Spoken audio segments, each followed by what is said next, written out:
მოგესალმებით საქართველოში 11 საათია და გაცემა დღის ნიუსრუმი ბრუნდება პირდაპირ ეთერში. მე ვარ ლელა ბაღდალაძე. უთოს თავმჯდომარიდან აკაცუკობამდე რა გზა გაიარა ელინა ვალტონენის სტატუსებმა თბილისში ჩამოსვლიდან თბილისის დატოვებამდე. უთოს მოქმედი თავმჯდომარის ვიზიტთან დაკავშირებული პერიპეტიები კვლავ შეფასების საგანია, ამიტომ ეს საკითხი ჩვენი საუბრის ერთ-ერთი მთავარი თემა იქნება. ამჯერად ნინო კალანდაძეა ჩვენი პირველი სტუმარი, თუმცა ვიდრე სტუმარი შემოგვერდება, გადავხედოთ ბოლოს სიახლეებს.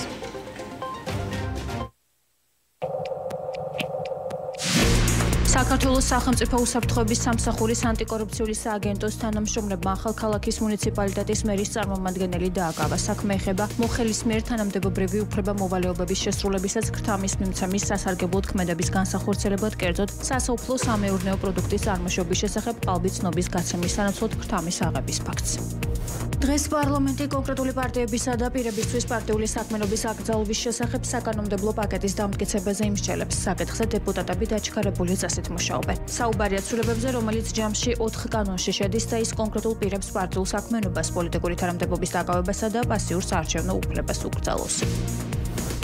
ქვემო ქართლში წითელი ნუსხით დაცული ხე-ტყის უკანონო მოპოვებისა და ტრანსპორტირების ფაქტი გამოვლინდა. მარნეულის მუნიციპალიტეტის სოფელ უფრეთის მიმდებარედ მოქალაქე მაღალი გამოვლობის ავტოსატრანსპორტო საშუალებით კაკლის სახეობის 8 კუბურ მეტრზე მეტი მოცულობის მორის უკანონო ტრანსპორტირებას ახდენდა. სამართალდამკვირვის შედეგად გარემოსთვის მეყენებული ზიანი 11,000 ლარს აჯარებებს.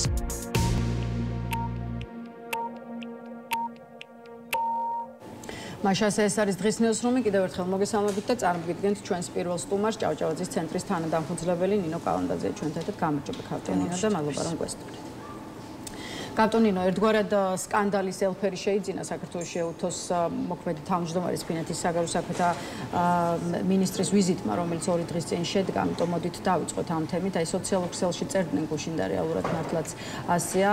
ქართული ოცნების წარმომადგენლები ელიტა ვალტონენს უთოს მოქმედ თავმჯდომარედ მოიხსენიებდნენ მაშინ, როდესაც მან საქართველოში ვიზიტი დაიწყო და მაკაბოჭორიშვილს შეხვდა. მხოლოდ ფინეთის საგარეო საქმეთა მინისტრამდე გაიყვანეს მისი სტატუსი, როდესაც ის რუსთაველის გამზირზე მივიდა და აქციის მონაწილეებს მხარდაჭერა გამოუცხადა, ხოლო საბოლოოდ საქართველოს დატოვა ისე, რომ სულ ასე ვთქვათ deep state-ის აგენტი და აკაცუკი ეძახეს. აი რა ჩანს ამ კონკრეტული ევროპელი პოლიტიკოსის შესახებ ერთ დღეში ამდენჯერ შეცვლილ წარმოდგენაში? მართლაც ვიზიტი დაიწყო როგორც უთოს თავმჯდომარემ და დაასრულა როგორც აკაცუკმა. ეს რამდენად ნიშნავს მათ შორის იმას, რომ ქართული ოცნება ამ ვიზიტისგან ელოდა სხვას და მიიღო აბსოლუტურად სხვა შედეგები. დილამშვიდობის რა მივესალმები თქვენს მაყურებელს. ამ შეფასებებიდან არაფერი მოვისმინეთ განსაკუთრებული, რაც აქამდე არ მოგვისმენია და არაფერი თქმულა, რაც იმაზე მეტს აკადრებინებდა ივანიშვილის რეჟიმის წარმომადგენლებს, ვიდრე აქამდე არ უკადრებიათ. მაგრამ ნამდვილად ჩანს, რომ მოლოდინები განსხვავებული ჰქონდათ. ნამდვილად ჩანს, რომ ლეგიტიმაციის სასოწარკვეთილ ძიებაში ისინი ყველა შესაძლო ვიზიტს ეჭიდებიან იმ იმედით, რომ საკუთარ არალეგიტიმურ რეჟიმს რაღაც ტიპის საერთაშორისო ლეგიტიმაციას შესძენენ, მათ შორის იმის საპირისპიროდ, რასაც ამბობენ, რომ თითქოს არ ადარდებთ ლეგიტიმაცია, ამიტომ იყო, რომ მაღალი მოლოდინებით შეხვდნენ და დახვდნენ სტუმარს, მაგრამ მიხვდნენ რა, რომ ის ადამიანი აქ არ იყო მათი ლეგიტიმაციისთვის ჩამოსული, არამედ მისთვის მნიშვნელოვანია საქართველოს დემოკრატიას დაუჭიროს მხარი, მოიქცა ისე, როგორც მოიქცეოდა ნებისმიერი თავისი ქვეყნის წარმომადგენელი და იმ სტატუსის წარმომადგენელი, რომელიც საერთაშორისო გაერთიანებას წარმოადგენს და მივიდა პროტესტანტებთან და დააფიქსირა თავისი სოლიდარობა დემოკრატიული და მშვიდობიანი მოქალაქეების მიმართ, რომლებიც ცდილობენ, რომ საქართველოში დემოკრატია დაიცვან ავტორიტარული მმართველობის წინააღმდეგ. ცხადია, რომ ეს არ მოეწონებოდა კოლექტიურ პაპუაშვილს და ცხადია, რომ ეს გამორიცხავდა იმთავითვე იმ მოლოდინს, რომ მათი ლეგიტიმაცია რაიმე ფორმით უკეთეს მდგომარეობაში ჩავარდებოდა. თუმცა ყველაზე მეტად მაინც იმ ფაქტმა გააბრაზა და გააღიზიანა ქართული ოცნება, რომ უთოს მოქმედი თავმჯდომარე რუსთაველის გამზირზე მივიდა და საბოლოოდ ვერ შედგა სწორედ ამ მიზეზის გამო უთოს თავმჯდომარის შეხვედრა ირაკლი კობახიძესთან. საქართველოს მთავრობა ამტკიცებს, რომ სწორედ ეს გახდა მიზეზი, რის გამოც ირაკლი კობახიძემ გააუქმა უთოს თავმჯდომარესთან შეხვედრა, თუმცა თავის მხრივ ხედავთ, რაც წერს ფინური მედია, ამტკიცებს, რომ ელინა ვალტონენმა საქართველოს პრემიერ-მინისტრთან დაგეგმილი შეხვედრა საკუთარი გრაფიკის ცვლილების გამო თავად გააუქმა, რის შესახებაც წინასწარ საქართველოს მთავრობას. ამ ინფორმაციას წუხელ თვითონ ირაკლი კობახიძე გამოეხმაურა ერთ-ერთ მედია საშუალებასთან ინტერვიუში და უარყო თქვა, რომ კატასტროფაა, როცა ევროკავშირის წევრი ქვეყანა და მისი მინისტრი კადრულობს ტყუილს და ცრუპენტელობას აქვს ადგილი.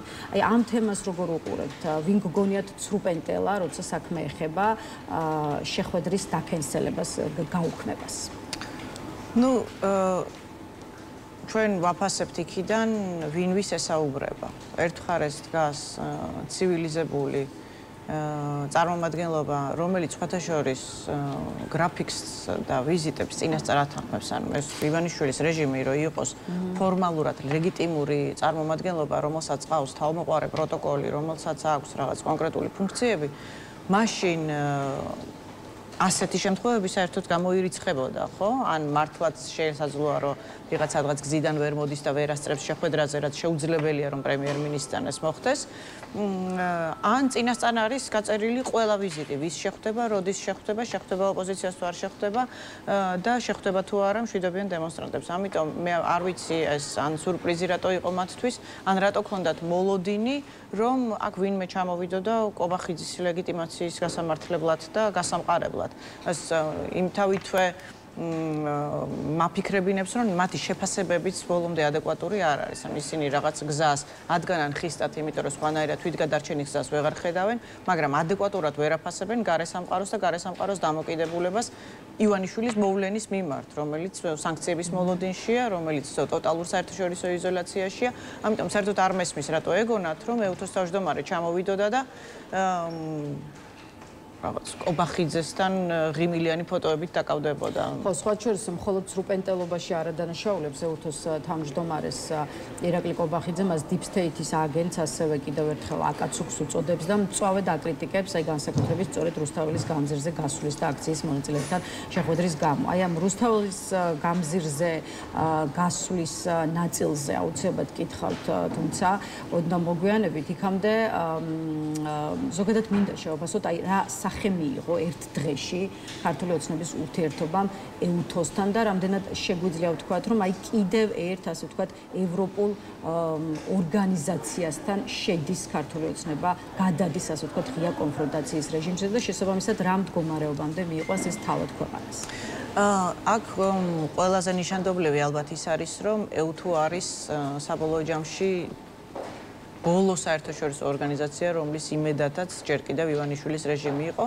რიგი მიზეზების გამო, იმიტომ რომ ეუთო პირდაპირ პოლიტიკური ორგანიზაცია არ არის, არამედ ის აფასებს კონკრეტულ, ვთქვათ, რაღაც სადამკვირვებლო მისიების გზებით, ცალკეული არჩევნების ხარვეზებს, ის პირდაპირ ხისტ პოლიტიკურ განცხადებებს, ვთქვათ, არ აკეთებს, არამედ ეს არის უფრო დედაქალაქების პრეროგატივა, ის კი უფრო რაღაც ტექნიკური საკითხებით შემოიფარგლება.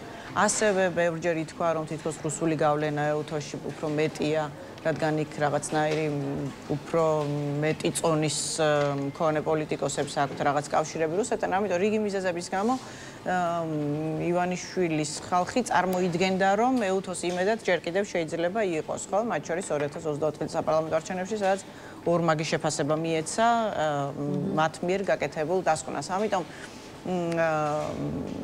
სავარაუდოდ ეუთო იყო ერთადერთი ორგანიზაცია, სადაც მათ ჯერ კიდევ რაღაც ცივილიზებული კომუნიკაციის ფორმა შენარჩუნებული ჰქონდათ და ახლა ცხადია, რომ ეს ხიდიც ჩაიჭრა. უბრალოდ საბედნიეროდ დღეის მდგომარეობით საქართველოს განცალკევებულია ჩვენ საერთაშორისო პარტნიორების თვალში და ივანიშვილის რეჟიმი ცალკე განიხილება. ივანიშვილის რეჟიმი არ განიხილება როგორც ქართველი ხალხის წარმომადგენელი, უფრო მეტიც ის განიხილება როგორც არასათანადო სუვერენული ერთეული საქართველოში, რომელიც იმართება კრემლიდან.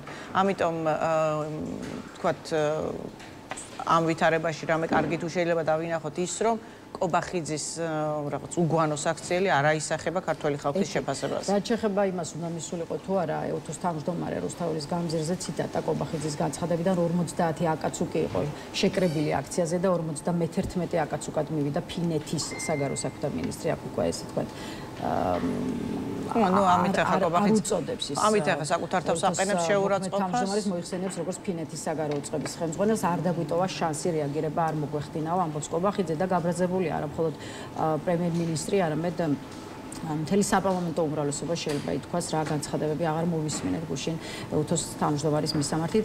კიდევ ერთი მაგალითი, ფინეთის საგარეო საქმეთა მინისტრმა შეურაცხყოფა მიაყენა ქართულ საზოგადოებას, ქართულ სახელმწიფოს, ამიტომ ახლა წავიდეს და მხოლოდ რადიკალებს უსამშობლოებს ელაპარაკოს, შერცხვენილი ხართ და ჩვენ თქვენთან აღარ გვსურს არანაირი ურთიერთობა. ერთ-ერთი ამონარიდი მაგალითად ეს არის იმ განცხადებებიდან, რომელიც გუშინ პარლამენტში მოვისმინეთ.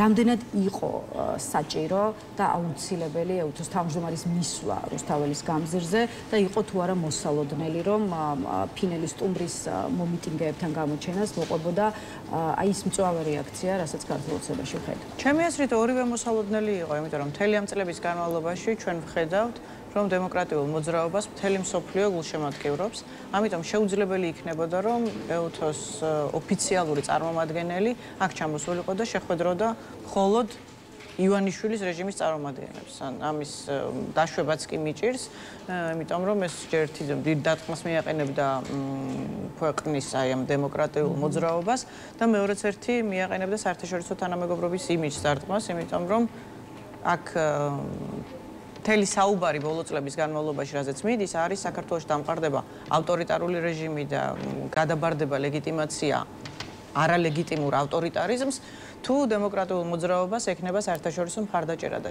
დღეის მდგომარეობით ეს მხარდაჭერა არის ძალიან ძლიერი და მთელი მსოფლიო არ ვიცი კვერს გვიკრავს თუ გვაქებს იმის გამო, რომ ქართველი ხალხი აი ამ უზარმაზარი რეპრესიული მანქანის წინააღმდეგ ყოველ საღამოს მიდის და მაინც ჯიუტად დგება რუსთაველზე და ეს ხალხი დემოკრატების თვალში იმსახურებს პატივისცემას. ასე ფუნქციონირებს დემოკრატია, როდესაც ადამიანები იჩენენ გამბედაობას და უშიშრობას და უწევენ ძალიან ძლიერ რეპრესიულ მანქანას წინააღმდეგობას შიშველი ხელებით. ეს იმსახურებს პატივისცემას და ცხადია, რომ ძალიან მისასალმებელია, რომ ის ქალბატონი იქ მივიდა. ქალბატონინო, ეუთოს თავმჯდომარის თბილისში ვიზიტთან დაკავშირებული საკითხი, რომ შევაჯამოთ გუშინ საღამოს, თვითონ ეუთომ გაავრცელა პრეს-რელიზი, სადაც ელინა ვალტონენის საქართველოში ვიზიტს მიმოიხილავს. ორგანიზაცია ამბობს, რომ ეუთოს თავმჯდომარემ თანამესაუბრეებს, რომელთა შორისაც იყო მაკა ბოჭორიშვილი, ეუთოს წევრი ქვეყნებისა და ეუთოს ინსტიტუტების შეშფოთების შესახებ შეატყობინა საქართველოს დემოკრატიულ მმართველობაზე და შემზღუდველ კანონმდებლობაზე, რომელიც ხელს უშლის სივრცეს სამოქალაქო საზოგადოების მედიის თანამშრომლებისა და ჟურნალისტებისთვის. აი რა გაგრძელება შეიძლება მოყვეს ეუთოს მწვავე შეფასებებს ქართული ოცნების პოლიტიკასთან მიმართებაში. აი ჩაიტანს კი ბატონო ელინა ვალტონენი ეუთოში საქართველოს შესახებ არასახარბიელო ცნობებს და ინფორმაციებს. აი რა ხდება ამის შემდეგ? ხო, ამ განცხადებით იმთავითვე ჩანს რა მოტივით იყო მოვლენილი ეს ქალბატონი აქ, ხო? ის არ იყო აქ ჩამოსული იმისთვის, რომ რაღაც კეთილმეგობრული ურთიერთობებისთვის ხაზი გაესვა, ეს ჩამოვიდა აქ ძალიან კონკრეტული გზავნილებით ივანიშვილის რეჟიმის წინააღმდეგ, რომ შეწყვიტეთ რეპრესიები, შეწყვიტეთ ავტორიტარული მმართველობა, შეწყვიტეთ თავისუფალი ადამიანების შევიწროვება რეპრესიული მანქანების გზით. წინააღმდეგ შემთხვევაში ჩვენც მოგვიწევს რეაგირება და ამიტომ ამბობ ხაზგასმით, რომ სწორედ უბრუნდები იმ საკითხს, რომ ეუთო ჯერ კიდევ იყო ის ორგანიზაცია, რომელიც ბოლომდე რაღაცნაირად ხიდებს არ წვალდა. ამ განცხადებიდან ჩანს, რომ აღარ არსებობს რესურსი იმისა, თუ როგორ შეუძლია ივანიშვილის რეჟიმს რამე ფორმის ლეგიტიმაცია მოიპოვოს და დარჩეს წინააღმდეგეს საერთაშორისო იზოლაციას. კი, რასაკვირველია, სამართლიანია კითხვა, რომ აი მე რა მოხდება და ვთქვათ, რიგით მოქალაქეებს ამით რა შეღავათი ექნებათ. ხო, აქ განსაკუთრებით ოპტიმისტურები ვერ ვიქნებით. ეს სახელმწიფო მიტაცებულია ოლიგარქის მიერ, სახელმწიფო ინსტიტუტები არ ფუნქციონირებს დამოუკიდებლად, არამედ ექვემდებარება ერთ ვერტიკალს და ის ადამიანი მთლიანად 100% თავის რესურსით არის დაკავებული იმით, რომ თვითონ გადარჩეს, შეინარჩუნოს თავისი ძალაუფლება, თავისი ქონება და არ დაუდგეს პასუხისმგებლობა მოქალაქეების წინაშე და ქართული სახელმწიფოს წინაშე. ამიტომ რა თქმა უნდა, მხოლოდ განცხადებებით ეს გზა არ გაიკვალება და ამ განცხადებებს უნდა მოყვეს და იმედია მოყვება უფრო ქმედითი ნაბიჯები დედაქალაქების მხრიდან და ცალკეული ორგანიზაციების მხრიდან, ვისაც აქვს ის ბერკეტები, რომელიც ჯერ კიდევ ზეწოლის ბერკეტებად შეიძლება რომ განიხილოს. ისევ პარტნიორებთან ურთიერთობის კუთხით მინდა განვაგრძოთ საუბარი, ძალიან დაძაბული რჩება ქართული ოცნების ურთიერთობა მთელს რიგ ევროპულ სახელმწიფოებთან, პრინციპში ყველასთან, იშვიათი გამონაკლისის, რამდენიმე გამონაკლისის გარდა მოვიდა და მეტიც შეიძლება ითქვას, რომ უფრო და უფრო ღრმავდება კონფრონტაციული ფონი მთლიანად ბრიუსელსა და ევროკავშირთან და კიდევ უფრო მეტიც თქვენ იცით, რომ სწორედ ბრიუსელს, ასე ვთქვათ, ასახელებს ქართული ოცნება იმ მოვლენების უკან, რაც ვნახეთ თუნდაც რამდენიმე დღის წინ 4 ოქტომბერს განსაკუთრებით ათონელის საპრეზიდენტო სასახლესთან თბილისის ქუჩის ომების უკან ბრიუსელი დგასვა პირდაპირ და ღიად ამბობს ამას პარლამენტის თავმჯდომარე. მოდით ამაზეც ვისაუბროთ, მეტ უფრო რომ ჩვენ არ გქონია 4 ოქტომბრის მოვლენების შეფასების შესაძლებლობა. აი რა კავშირი შეიძლება გქონდეს უშუალოდ 4 ოქტომბრის მოვლენებთან ბრიუსელს და გარეთ ძალებს, როგორც ამას ამტკიცებს ქართული ოცნება. ხო, მე მგონი უკვე იმთავითო პროპაგანდისტული ხაფანგია, რომ ამ საუბარში რაღაც თავის მართლებით შეყვეს, ვინმე იმდენად აბსურდულია ეს ბრალდება. პროპაგანდისტული გზავნილები ძალიან მკაფიოდ და ბევრი ხნით ადრე შემუშავდა, სადაც საქართველოში გამოიგზავნა ისეთი კლიშეები, როგორიც არის deep state, როგორიც არის რაღაც სუვერენიტეტს გვილახავენ, სხვათა შორის არანაირად ორიგინალური ტერმინოლოგია ეს არ არის, ეს გამოიყენება ყველა თანამედროვე დიქტატორის მიერ საკუთარ ქვეყანაში, ამიტომ კობახიძე აქ რამე ინოვაციურ ტერმინებს არ ამკვიდრებს და ამ ყველაფერს აქვს ძალიან კონკრეტული ერთი შემოქმედი, რომლითაც ესენი რა გზავნილების გამეორებითაც ისინი ამზადებენ ნიადაგს ძალიან ძლიერი რეპრესიებისთვის. ისინი ამზადებენ ნიადაგს იმისთვის, რომ საქართველოს მთლიანად ჩამოშორდეს დასავლეთს და ამ მიზანს ემსახურება, რომ დასავლეთის დადანაშაულება მიდის საქართველოში დემოკრატიული ძალების უფრო აქტიური მხარდაჭერის და მეორე მზადდება, რასაც საერთაშორისო სამართალში ვიცნობთ როგორც კაზუს ბელი, რომ აი ამაზე დაყრდნობით მათ კიდევ უფრო ძლიერი რეპრესიული მანქანა ამუშავონ მოქალაქეების წინააღმდეგ. ჩემი კოლეგის ემა ტუხიაშვილის სტუმარი, რომლის აზრითაც ქართული ოცნება ემზადება კონსტიტუციიდან 78 მუხლის გასაქრობად, რისთვისაც მას საკონსტიტუციო უმრავლესობა ჭირდება. ხიდაშელი ელოდება, რომ აი სწორედ ოპოზიციური პარტიების აკრძალვის შემდეგ, ასე ვთქვათ, მოსუფთავებულ ველზე ქართული ოცნება დანიშნავს ვადამდელ საპარლამენტო არჩევნებს და მასთან ერთად პლებისციტსან რეფერენდუმს ჩაატარებს. აი თქვენც იმ აზრისკენ იხრებით, რომ მმართველი პარტია დღეს თუ ხვალ, ასე ვთქვათ, ამოაგდებს კონსტიტუციიდან იმ მთავარ ჩანაწერს, რომელიც ქვეყნის საგარეო ორიენტირად სწორედ დასავლურ ვექტორს აკანონებს?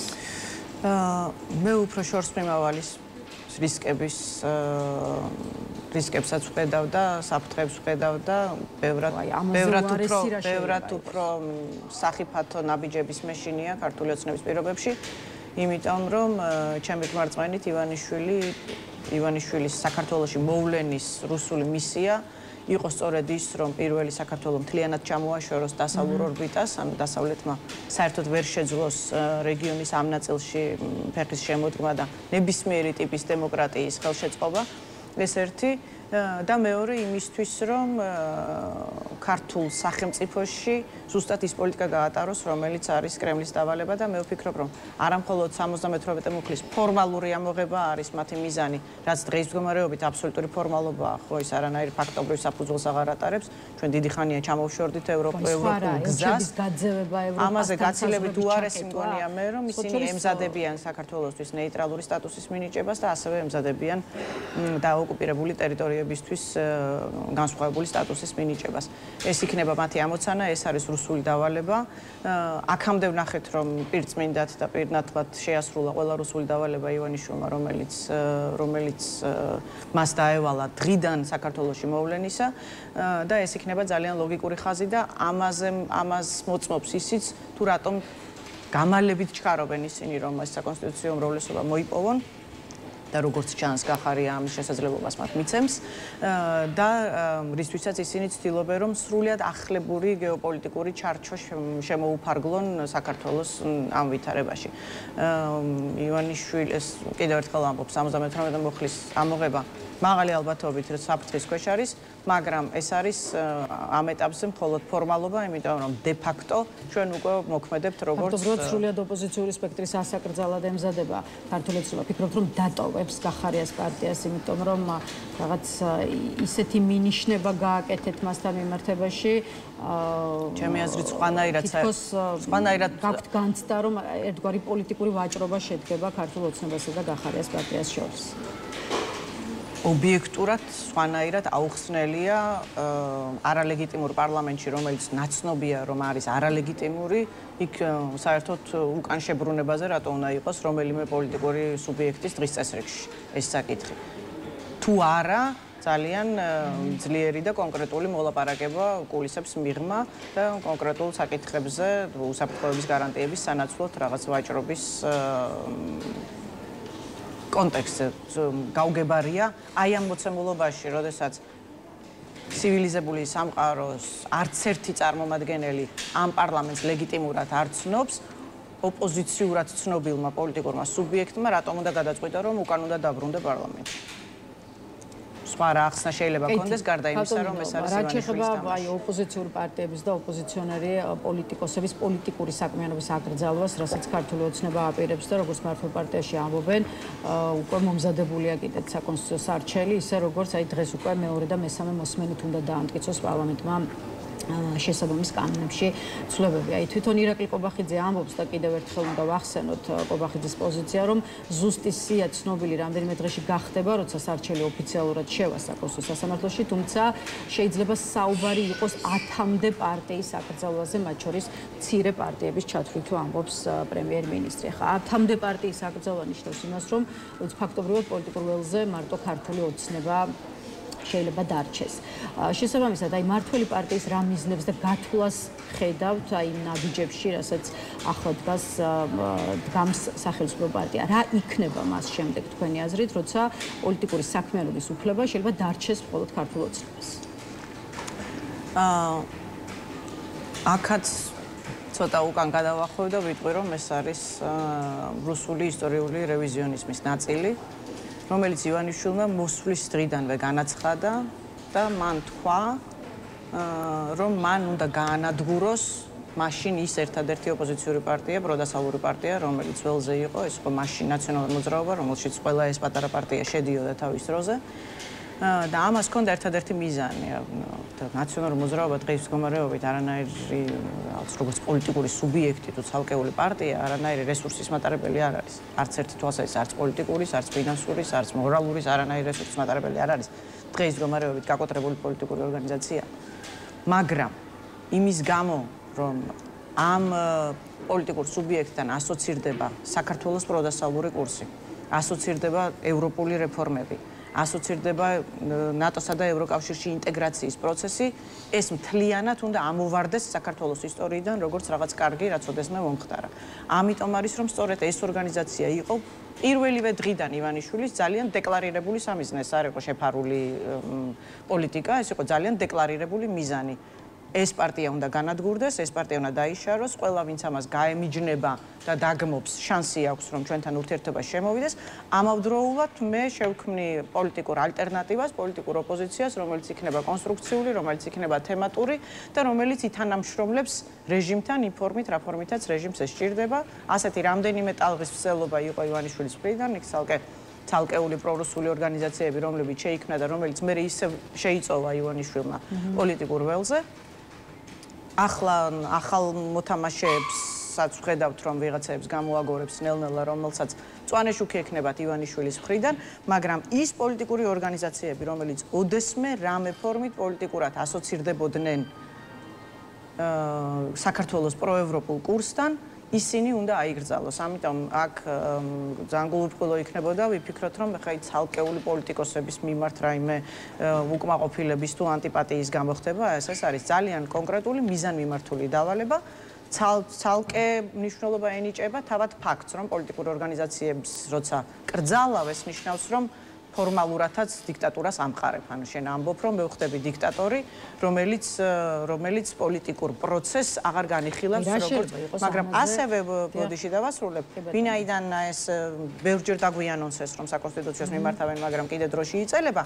სწორედ რომ ეხლა ფორმირება მიდის იმ პოლიტიკური ოპოზიციის, რომელსაც ივანიშვილისგან ექნება მწვანე. აი ჩვენ დასავლელ პარტნიორებთან ურთიერთობებზე ვისაუბრეთ, ხო, ინტერვიუს დასაწყისში. რა შეიძლება იყოს აი ამ ცდელობაზე დასავლური სამყაროს, ამერიკის, ევროპის პასუხი და უკვე უნდა ისმოდეს თუ არა, როგორც ამერიკიდან ისე ევროკავშირის წევრი ქვეყნებისგან რაღაცა ხმამაღალი და კაცრი განცხადებები და მეტიც ხედავდეთ თუ არა კონკრეტულ ნაბიჯებს ქართულ ოცნებასთან მიმართებაში და თუ კი ამ ყველაფერს უნდა ხედავდეთ და ამ ტიპის განცხადებები უნდა გვესმოდეს, მაშინ რატომ არ ისმის და რატომ არ ხედავთ ესეც საინტერესო? მე მგონი საქმეც ის არის, რომ განცხადებებს ვისმენთ და შეფასებებსაც ვისმენთ და საკმაოდ მკაცრადაც ფასდება კონკრეტულად აი ეს საკანონმდებლო ცვლილებები და მათ შორის წულუკიანის ეგრეთ წოდებული რაღაც რეპრესიული კომისია, რომლის საფუძველზეც უნდა მოხდეს ამ პარტიების აკრძალვა. რაც ჩვენ დღეის მდგომარეობით გვაკლია არის ამ განცხადებების მიღმა ქმედითი ნაბიჯები, რომელიც შეძლებდა ამ შემთხვევაში აიძულოს ივანიშვილი, რომ ამ გზიდან უკან დაიხიოს. უნდა ვაღიაროთ, რომ ამ ბერკეტების არსებობა, როგორ არ არსებობს ბერკეტები, მაგრამ მათი გამოყენება ძალიან კონკრეტულ წინაპირობებს საჭიროებს და სწორედ იმის გათვალისწინებით, ბევრი ფაქტორის გათვალისწინებით, პირველი ის, რომ საქართველოს ალბათ გლობალურ პოლიტიკაში ნომერ პირველი პრიორიტეტი არ არის, მეორე იმიტომ, რომ რეგიონში საქართველოს გვერდის ავლითაც ხერხდება დასავლეთთან ძალიან ეფექტური კომუნიკაცია ჩვენი იმ მეზობლების მხრიდან, რომლებსაც აქამდე ეს ამბიცია საერთოდ არ ჰქონდათ დაფიქსირებული და ამით რაღაც ეტაპზე საქართველოს მნიშვნელობის შემცირება ხდება საერთაშორისო თანამეგობრობის ფარგლებში. მიუხედავად ამისა, საქართველოს ყავს ძალიან ძლიერი გულშემატკივრები, როგორც ევროპაში, ისე ამერიკის შეერთებულ შტატებში.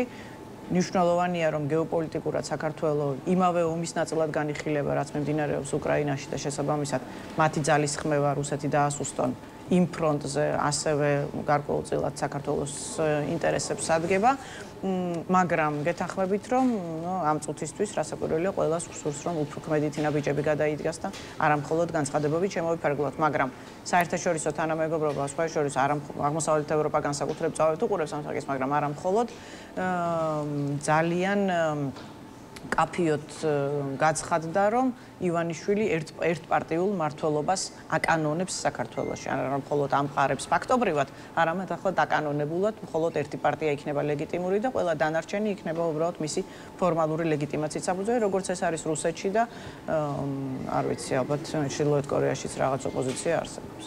მადლობა ქავტონინო იმისთვის რომ გვესტუმრეთ და გაგვიზიარეთ თქვენი პოზიციები ნინო კალანდაძეს დავამშვიდობებით. ახლა რეკლამის შემდეგ კიდევ ერთი სტუმარი გვერდება, ასე რომ დაგვარდეთ.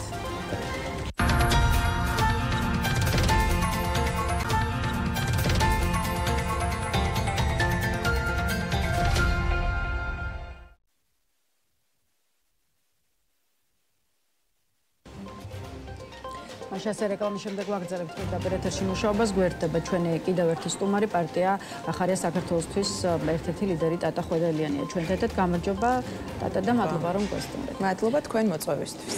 ტატა, გავხსნათ გადაცემის ეს ნაწილი CEOTOS თავმჯდომარის, ფინეთის საგარეო საქმეთა მინისტრის საქართველოში ვიზიტთან დაკავშირებული პერიპეტიების შეფასებით, ვინაიდან და რადგანაც როგორც ჩანს არ ჩაიარა ამ ვიზიტმა ისე როგორც ეს სავარაუდოდ წარმოედგინა ქართულ ოცნებას. EUTOS თავმჯდომარე რუსთაველის გამზირზე მივიდა და აქციის მონაწილეებს შეხვდა, იქით ჩაიშალა შეხვედრა ირაკლი კობახიძესთან, საბოლოოდ კი EUTOS თავმჯდომარეს, რომლის საქართველოში ვიზიტს რამდენიმე დღის წინ მიესალმებოდა ქართული ოცნება, Deep State-ის აგენტი და აკაცუკი უწოდეს და ის სწორედ ამ ეპითეტების ფონზე მოუწია მას შეიძლება ითქვას ჩვენი ქვეყნის დატოვება. რამდენად შეიძლება ითქვას, რომ EUTOS თავმჯდომარის საქართველოში ვიზიტი ვერ შედგა ისე, როგორც ამას ელოდებოდა ქართული ოცნება და ვიზე მოდის პასუხისმგებლობა, რომ ყველაფერი წინასწარ გაწერილი, ასე ვთქვათ, პროტოკოლის შესაბამისად ვერ წავიდა.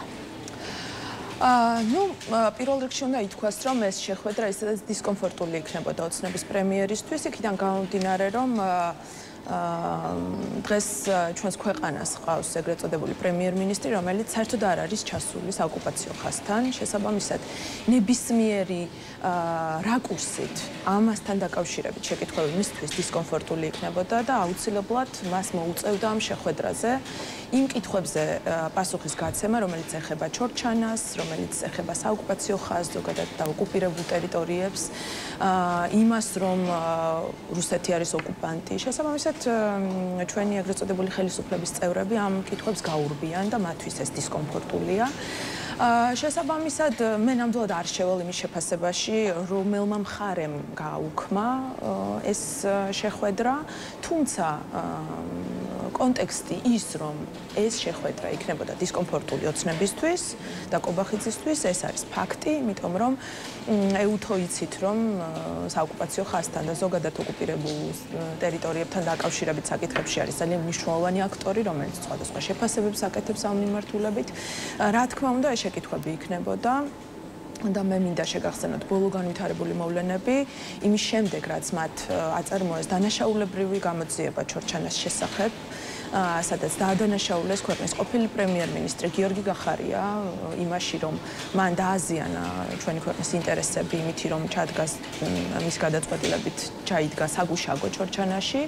მაშინ, როდესაც ეს იყო ერთადერთი პასუხი ჩვენი ქვეყნის მხრიდან, მშვიდობიანი პასუხი ოკუპანტ რუსეთს და ამითი მოხდა ჩვენი ხალხის და ჩვენი მიწების დაცვა. ეს ყველაფერი მათ აწარმოეს და გამოაცხადეს დანაშაულებრივ ქმედებად, ამისთვის შეკერეს საქმე. 15-დან 20 წლამდე პატიმრობა ემუქრება გიორგი გახარიას ამ საქმის გამო და ფაქტიურად აი ესე ერთ ხმაში საუბრობენ დე-ფაქტო ხელისუფლებასთან, ოკუპანტებთან. იმასთან დაკავშირებით, რომ ეს იყო დანაშაულებრივი ქმედება, ამას მოყვა ის, რომ ჩორჩანას საგუშაგოს აღების მოლოდინი შეიქმნა დე-ფაქტო ხელისუფლებაში და ეს ყველაფერი არის თვალნათლად დაუბრუნდეთ და მინდა რომ გადავუხვიოთ ამ თემიდან და შორს წავიდეთ. ქართული ოცნება განსაკუთრებით გააბრაზა მაინც იმ ფაქტმა, რომ ეუთოს თავმჯდომარე მივიდა რუსთაველის გამზირზე და შეხვდა აქციის მონაწილეებს. აი შალო პაპუაშვილი უმტკიცებს საზოგადოებას, რომ ფინეთის საგარეო საქმეთა მინისტრმა, რომელიც აი სწორედ ეუთოს თავმჯდომარეა, აქციის მონაწილეებთან მისვლით ქართველ ხალხს აჩვენა, რომ ხარს უჭერს ძალადობრივი გადატრიალების ორგანიზატორებს. აი თქვენ რა მესიჯს ხედავთ ელინა ვალტონენის რუსთაველის გამზირზე მისვლაში, სადაც თითქმის 1 წელია მართლაც პროტესტი იმართება. რა თქმა უნდა, 1 წელი. უთხრა თუ არა ეუთოს თავმჯდომარემ საზოგადოებას, რომ დიახ, ქართული ოცნება უნდა გაუშვას. ოცნება მიეჩვია იმას, რომ ნებისმიერ ქმედებას, თუნდაც ქვეყნის შიგნით და ქვეყნის გარეთ, ის იყენებს საკუთარი მიზნებისთვის და პირველ რიგში ამ ყველაფერს არ იყენებს ჩვენი მოსახლეობის საუკეთესო ინტერესების გათვალისწინებისთვის, ამ ყველაფერს ის იყენებს თავისი ვიწრო პარტიული ინტერესების გასაძლიერებლად, ისევ და ისევ ხალხის წინააღმდეგ. შესაბამისად, არავინ არ იცის რა იმალება ამის უკან, თუმცა ისინი ძალიან კარგად იყენებენ ნებისმიერ ქმედებას. ჩვენი პარტნიორები და ზოგადად საერთაშორისო საზოგადოება, ისინი თავისუფლები არიან საკუთარ არჩევანში, მათ აქვთ იმის შესაძლებლობა, რომ ნებისმიერი სახით აწარმოონ შეხვედრები. მაშინ, როდესაც ქვეყანაში 100-ზე მეტი პოლიტპატიმარი ყავს უკვე რა თქმა უნდა ეს ყველაფერი მოგვიტანა ბოლო მოვლენებმა მშვიდობიანმა დამხობამ რომელმაც მოგვიტანა კიდევ უფრო მეტი პოლიტპატიმარი მსხვერპლი ამ მთელი პროცესის მსხვერპლი შესაბამისად ამ სიტუაციის გათვალისწინებით იმ სიტუაციის გათვალისწინებით რაც ზოგადად პოლიტიკურად ჩვენს ქვეყანაში არის და ეს საკმაოდ მძიმე სიტუაცია არის რა თქმა უნდა საერთაშორისო მიმართულებით მნიშვნელოვანია რომ ყველა ადამიანთან იყოს შეხვედრა, ყველა აზრი იყოს გათვალისწინებული. მაგრამ ეს აღიზიანებს ქართულ ოცნებას. განსაკუთრებით მომიტინგეებთან შეხვედრები. შესაბამისად აღიზიანებს ოცნებას, რომ მართლა შეიძლება ითქვას, არაფერი აღიზიანებს ქართულ ოცნებას ისე, როგორც რუსთაველის გამზირზე მყოფი პროტესტის მონაწილეებისთვის მხარდაჭერის გამოხატვა და დაფიქსირება. აი, რამდენად იზიარებთ არაერთი პოლიტიკოსის თუ არაპოლიტიკოსის შეფასებას, რომ ხელისუფლებას აღელვებს ყოველდღიური აქციები, მიუხედავად იმისა, რომ კარგა ხანია ამ აქციების მასშტაბები მნიშვნელოვნად შემცირებულია, ხო? ხელისუფლებას ძალიან აღელვებს აქციები, ხელისუფლებას აღელვებს ყველაფერი ის, რაც მისი უსუსურობის მაუწყებელია და რეალურად დღეს ოცნება არის ძალიან უსუსურ დღეში და ეს დასტურდება სწორედ იმ გადადგმული ნაბიჯებით, რასაც დგამს ოცნება. ანუ ძალა, რომელიც გვეუბნება, რომ მას აქვს 80%-იანი მხარდაჭერა და მაღალი ლეგიტიმაცია ქვეყანაში, მისთვის პრობლემა არის 50 ადამიანის მიერ გადაკეტილი ქუჩა და ამისთვის მზად არის შეცვალოს კანონები, მოარგოს ყველაფერი იმას, რომ დევნოს ეს ყველაფერი.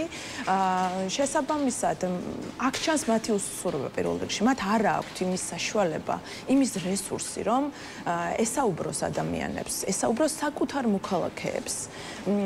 მათ ესაუბროს, ვისაც დგას მისი ძალაუფლება, ვინც არის მისი ძალაუფლების წყარო.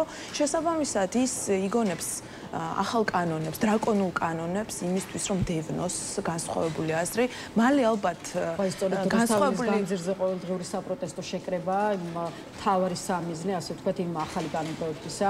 ნებისმიერი განსხვავებული აზრი. არა, ჩვენ არ უნდა გავაიგივოთ, ჩვენ არ უნდა დავინახოთ ეს მხოლოდ აქციების ჭრილში ეს შეზღუდვები და ეს დრაკონული კანონები. ნებისმიერი ფორმით განსხვავებული აზრი, ნებისმიერი ფორმით თავისუფალი აზრი ჩვენს ქვეყანაში ოცნების მხრიდან იდევნება, იმიტომ რომ მათ აღარ აქვთ რესურსი იმისა, რომ მართოთ ქვეყანა ამ განსხვავებული და თავისუფალი აზრის კონტექსტში. არ შეუძლიათ მათ დაახვედრონ შესაბამისი არგუმენტები, იმიტომ რომ მათ არ აქვთ რესურსი ქვეყანა მართონ, მათ არ აქვთ ლეგიტიმაცია. შესაბამისად, ისინი იგონებენ კანონებს, მათ რომ შეეძლოთ კონსტიტუციის ცვლილებაც და მადლობა ღმერთს მათ არ აქვთ ამის შესაძლებლობა, ისინი ნამდვილად კონსტიტუციასაც შეცვლიდნენ, იმიტომ რომ სხვას ვერაფერს ვერ უხერხებენ განსხვავებულ აზრს.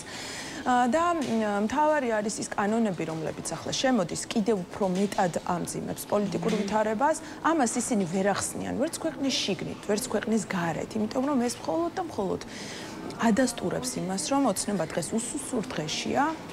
და მათ არ აქვთ იმის რესურსი, რომ ესაუბრონ საკუთარ მოქალაქეებს და ამით მოაგვარონ ის გამოწვევები, რომლებიც მათ წინაშე არის დამდგარი და ეს გამოწვევები, რა თქმა უნდა, მათ მიერ გადადგმული ნაბიჯების გამო არის დამდგარი ჩვენს ქვეყანაში. მწვავე კრიტიკა ახლავს თქვენი პარტიის ერთ-ერთი ლიდერის გიორგი შარაშიძის განცხადებას, რომელმაც თქვა, რომ ქართულ ოცნებას 4 ოქტომბრის მოვლენებმა მისცა საბაბი კანონებში შეეტანა იმაზე მძიმე რეგულაციები, ვიდრე აქამდე გქონდა და გავახსენო მინდა მაყურებლებს უფრო ზუსტად რა თქვა გიორგი შარაშიძემ. ვინ მისცა ოცნებას ძალადობრივი კანონების მიღების საბაბი? ეს კანონპროექტები არის 4 ოქტომბრის სპეცოპერაციის და უპასუხისმგებლო პოლიტიკოსების საქმეების შედეგი. შეიძლება ამდენი ეგრეთ წოდებული საჩუქარი გაუკეთო ოცნებას? აი, ასეთი შინაარსისაა მოკლედ განცხადება, რომელიც რამდენიმე დღის წინ გააკეთა გიორგი შარაშიძემ.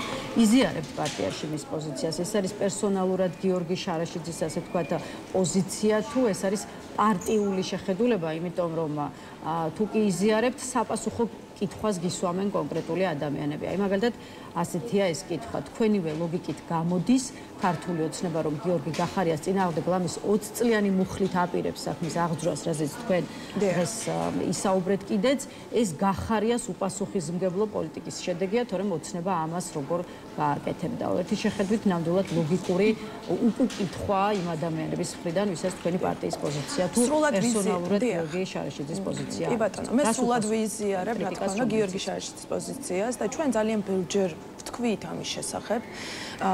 ის რომ ქვეყანაში არსებული მდგომარეობა და არსებული პოლიტიკური ვითარება არის დამძიმებული, ეს რა თქმა უნდა არის პარლამენტის ბოიკოტირების შედეგი. მაგრამ მაშინ აი აქ კონკრეტის პარლამენტის ბოიკოტირების შედეგად დავასრულებთ. საფუძველი ქართულ ოცნებას მის წინააღმდეგ მზადდებოდეს საქმე, რომელიც ლამის არანაირი თანხმედრა არ არსებობს ამ ორ მოცემულობას შორის.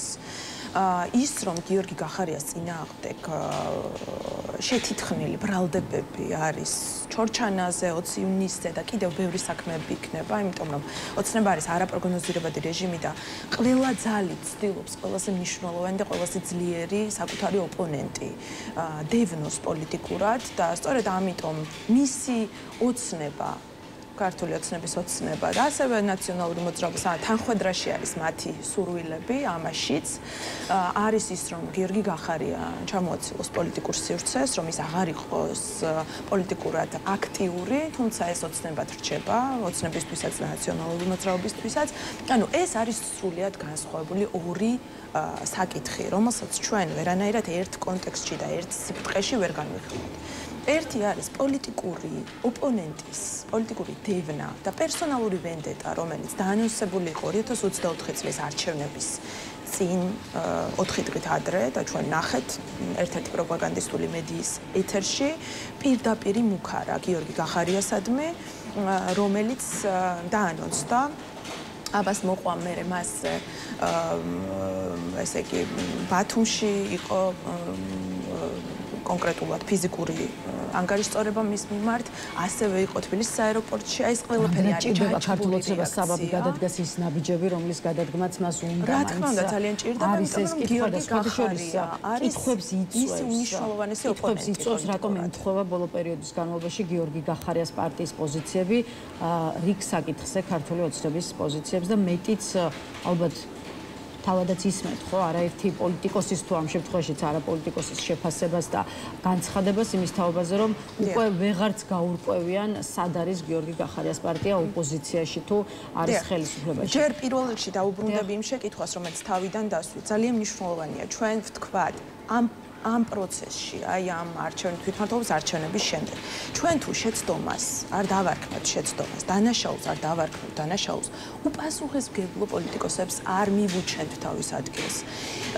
არ ვუბიძგებთ მათ, რომ აიღონ პასუხისმგებლობა ყველაფერი იმაზე, რაც ხდება ჩვენს ქვეყანაში, ჩვენ ფიზიკურად წინ ვერ წავალთ. ჩვენ არ ვერ გვექნება იმის ამბიცია, რომ ჩვენ ერთმანეთს უკვე მთელ რიგ საკითხზე თქვენი პოზიციები ქართული ოცნების პოზიციებზე. ემთხვევა თქვენი და ქართული ოცნების შეფასებები 4 ოქტომბრის მოვლენებზე, ემთხვევა თვითმმართველობის არჩევნების ბოიკოტისტების შესახებ, ემთხვევა საპარლამენტო მანდატების გამოყენების საკითხზე, ემთხვევა კიდევ ერთ თემაზე, რაც ცალკეული ოპოზიციონერი პოლიტიკოსის დაპატიმრებას უკავშირდება და სხვათა შორის ამ შემთხვევაშიც გიორგი შარაშიძის განცხადება მაქვს ხედველობაში, მან გუშინ თქვა ჩვენს ეთერში, რომ 6-7 თვიანი პატიმრობების ჰეროიზაცია უნდა დასრულდეს. არ ვამბობ, რომ ეს ხალხი ნებით წავიდა ციხეში, მაგრამ პასუხისმგებლობას გაექცნენ. პირობითად გვარამიას რაც გამოარჩევს სანიკიძისა და წითლიძისგან, ისაა რომ უფრო ჭკვიანი აღმოჩნდა ეს არის მოკლედ ამონარიდი გიორგი შარაშიძის განცხადება. მაინც რა პასუხი გაქვთ კითხვაზე, რომ ფაქტობრივად გიორგი გახარიას პარტია საუბრობს ისე, როგორც საუბრობენ ქართულ ოცნებაში. გიორგი გახარიას პარტია და ჩვენი პარტია ყოველთვის საუბრობს იმას, რაც არის სიმართლე. ჩვენ არასოდეს არ მოგვიტყუებია ჩვენი ამომრჩეველი და ქართველი ხალხი. თუნდაც მძიმე და ძალიან მწარე სიმართლეს ჩვენ ყოველთვის ვამბობთ. ამისთვის ჩვენ ვხდებით ხშირ შემთხვევაში დარტყმის ობიექტები, იმიტომ რომ ოცნების მხრიდანაც და ნაციონალური მოძრაობის მხრიდანაც და სხვა პარტიების მხრიდანაც ჩვენ დარტყმის ობიექტები ვხდებით, იმიტომ რომ ჩვენ არასოდეს არ ვატყუებთ ჩვენს ამომრჩეველს. შესაბამისად, ჩვენ ვამბობდით 2024 წლის არჩევნების შემდეგ, რომ ჩვენ ვემზადებოდით თვითმმართველობის არჩევნებისთვის და ჩვენ მივიღეთ მონაწილეობა ამ არჩევნებში, იმიტომ რომ ეს იყო სწორი გზა. ჩვენ ახლაც ასე ვთვლით, რომ ეს იყო სწორი გადაწყვეტილება, თუ ეს იქნება კიდევ ჩვენ იგივე გზას გავივლით ამ მიმართულებით, იმიტომ რომ ძალიან მნიშვნელოვანია ჩვენ რეჟიმს ვებრძოლოთ მთელი გაასმაგებული ძალით. ბოიკოტი არ იყო სწორი გადაწყვეტილება. პარლამენტის ბოიკოტირება იყო შეცდომა, შემდეგ უკვე ამ ვითარებაში თვითმმართველობის არჩევნების ბოიკოტირება იყო შეცდომა, იმიტომ რომ დღეს თბილისს ყავს თბილისის მოსახლეობის 20%-ის მიერ არჩეული მერი, რომელიც 4 წლის განმავლობაში განახორციელებს საკუთარ საქმიანობას. შესაბამისად, მშვიდობიანი დამხობა, რომელიც აი ამ ყველაფრის შემდეგ წამოვიდა, ეს უკვე იყო დანაშაული, რომელმაც მოგვიტანა დამძიმებული პოლიტიკური მდგომარეობა, მოგვიტანა კიდევ უფრო მეტი პოლიტპატიმარი, ეს ყველაფერი, ანუ რა მინდა რეზუმირებას გავაკეთებ, ეს ყველაფერი და აი ამ უპასუხისმგებლო პოლიტიკოსების მიერ გადადგმული ნაბიჯები, ყველაფერი ეს ისახება ქართველ ხალხზე. მძიმდება უარეს მდგომარეობაში ვარდება ჩვენი ხალხი, ის პოლიტიკური მდგომარეობა, რომელიც რამდენიმე წუთი დაგვრჩა და მინდა რომ ბოლო კითხვა უკვე დავსვა პარტიების და კონკრეტული პირების პოლიტიკური საქმიანობის აკრძალვასთან დაკავშირებულ რეგულაციებზე, კანონპროექტზე და გეგმაზე, რომელსაც ამზადებს ქართული ოცნება. როგორ უყურებთ ამ თემას, ესეც გითხარით, რამდენად ასაკრძალია თქვენი აზრით ნაციონალური მოძრაობა და მასთან დაკავშირებული პარტიები და პირები, რომლებსაც აბრალებს ქართული ოცნება იმას, რომ ვერა და ვერ გაჯანსაღდა ამ ქვეყანაში პოლიტიკური სიტუაცია და აქვე სხვათა შორის საუბარი არა მხოლოდ ნაციონალური მოძრაობის აკრძალვაზე, არამედ ქართული ოცნება საუბრობს კოლექტიური ნაცმოძრაობის აკრძალვაზე, რაშიც ყოველ შემთხვევაში აქამდე ლელოს და გიორგი გახარიას პარტიასაც მოიაზრებ და შესაბამისად რამდენად მზად ხართ იმისთვის, რომ ნაციონალურ მოძრაობას, ასე ვთქვათ, თქვენც მიგაყოლონ და თუ კი ასე იქნება, მიდიხართ სახლში თუ ბრძოლას აგრძელებთ სხვა გზებით, ესეც რომ გითხრათ. პირველი, ჩვენი პოლიტიკური ძალა გახარია საქართველოსთვის, მზად ვართ ნებისმიერი სცენარისთვის და ჩვენ ძალიან ბევრჯერ დავამტკიცეთ ეს. ჩვენ მზად ვართ ოცნების რეჟიმთან ბრძოლისთვის და გაასმაგებული ძალით ბრძოლისთვის. შესაბამისად, რას მოიმოქმედებენ, დაველოდოთ და ვნახოთ. მეორე, ნაციონალური მოძრაობა არის ასაკრძალი, თუმცა ქართულ ოცნებას ჰქონდა 13 წელი იმისთვის, რომ მოეხდინა ეს და მათ მართლა რომ ზდომოდათ ნაციონალური მოძრაობის აკრძალვა, ისინი გააკეთებდნენ ამას, იმიტომ რომ ჰქონდა ძალიან ბევრი შანსი ამისთვის. მესამე, ეს ცვლილება, რომელიც შემოდის, არის უმძიმესი და ოცნება ამას ვერ ახსნის ვერც ქვეყნის შიგნით და ვერც ქვეყნის გარეთ, იმიტომ რომ უპრეცედენტო, ძალიან მძიმე მოცემულობის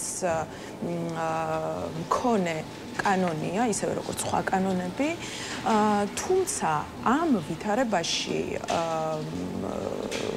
ამ ვითარებაში ძალიან მნიშვნელოვანია ვთქვათ, როგორ აპირებს ნაცების აკრძალვას ოცნება, როდესაც მის საპარლამენტო სიის 2/3-ს წარმოადგენენ ნაციონალური მოძრაობის წიაღიდან წამოსული ადამიანები, დაიწყებს თუ არა ის საკუთარი რიგებიდან ნაცების წმენდით ამ კანონის აღსრულებას, თუ ეს არის ისევ და ისევ შერჩევითი სამართალით გაჯერებული საკანონმდებლო ჩარჩო, რომელიც ჩვენ აქამდე ძალიან ბევრჯერ ვნახეთ და ის მხოლოდ ასე ვთქვათ მიშას